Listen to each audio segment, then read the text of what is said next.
ingredients you're going to need to make my veggie curry. It was inspired by this book, which was The Pinch of Nom, super simple chicken curry, and I've adapted it to make it more authentic, but I will send you this recipe too because that's also quite good.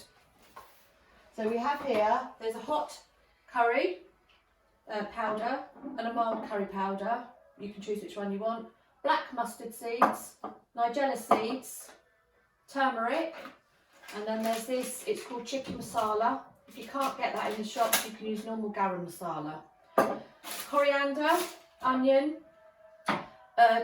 ginger. I use the very lazy chopped ginger because I find it easier and it doesn't go off. I keep that in the fridge.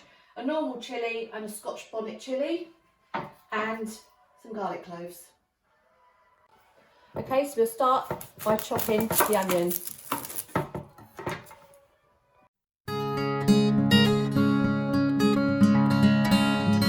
Right, so now I've got some oil heating in the pan. There's about a tablespoon of oil in there, or you can use one of the fry lights, which I usually use for Darren.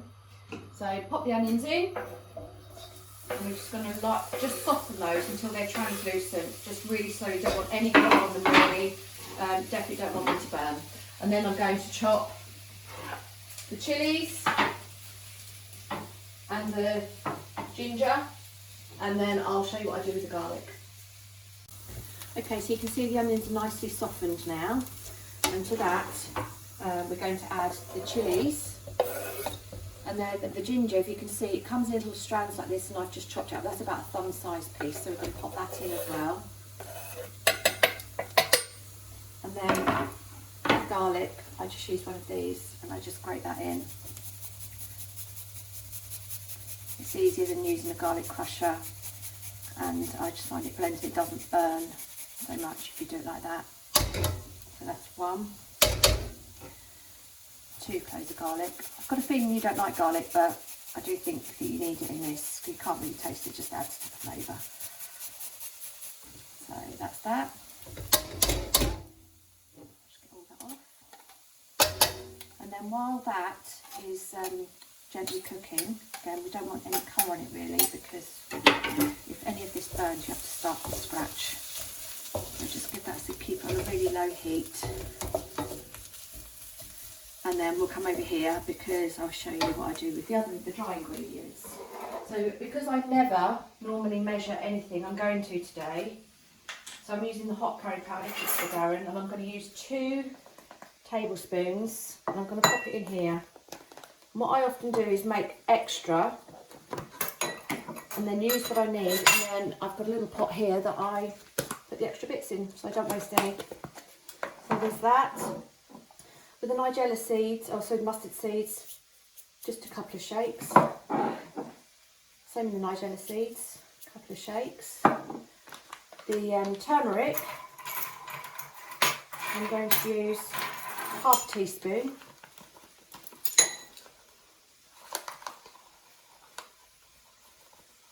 About that. That looks about right. And the same with the masala. The chicken masala or the garam masala, whichever you use. About the same again, slightly heat, and that's that in there.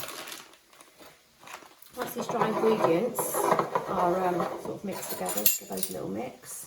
I'm going to add those to the pan, and then I will add 2 tablespoons of tomato puree. So I've just added a tiny little bit of hot water to that just to stop it sticking. And now I'm going to add my spices. I'm going to put them all in because Darren likes it really spicy. And then you start to get this lovely paste, and it thickens up. You can see that. The smell is amazing.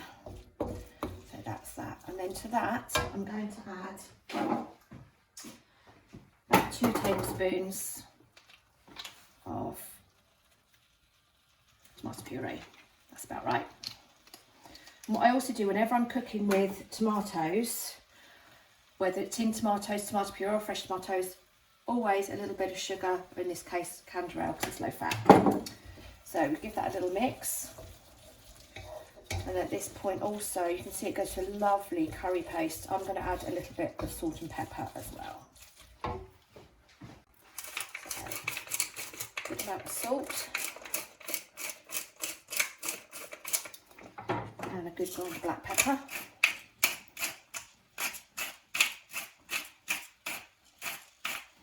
You just want to cook those spices off for a little bit before you add any water or any of your vegetables. Okay, so that is your paste now. That's cooked off for a little while, and this is when you decide what vegetables you're going to use. Today I'm going to use corn pieces. I'm going to put all of those in. And I'm going to use some cauliflower because I've got some left over. Obviously cubed potatoes work really well. And towards the end you can also add some spinach, which is really good. Paneer, Indian cheese is also amazing in this curry. So I'm just going to coat it all. And then I'm just going to put some boiling water on top of that.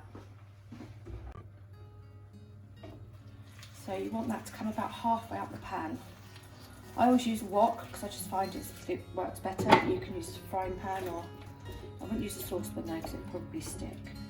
So that's that. I'm going to get it all covered. And then we're going to leave that to simmer for about 15 or 20 minutes, just like that, uncovered, just really slowly. Keep stirring. And then I'll show you the next bit. Okay, so this has had now probably about 20 minutes simmering away. And so at this point you can check for seasoning. I know that this is going to need a little bit more salt, but I can't taste it because it will just be too hot for me. And at this point also I'm going to add the chopped coriander. I've used about a third of that bag I showed you earlier. So just pop all that in, give it a nice stir. And at this point is where I'm going to turn the heat off. Just leave it like that, turn the heat off, and then cover it in foil and just leave it to steam, just like that. Soften up the cauliflower and just leave it like that for the rest of the afternoon, and then I've just got to reheat it tonight when I'm finished. If you find when you taste it it's a little bit hot for you, you can use some coconut milk or some zero fat Greek style yogurt, or some sour cream or creme fraiche, but I don't have any of that at the moment, but that's what I'd use. If it's a little bit hot, add some of that and your curry's done.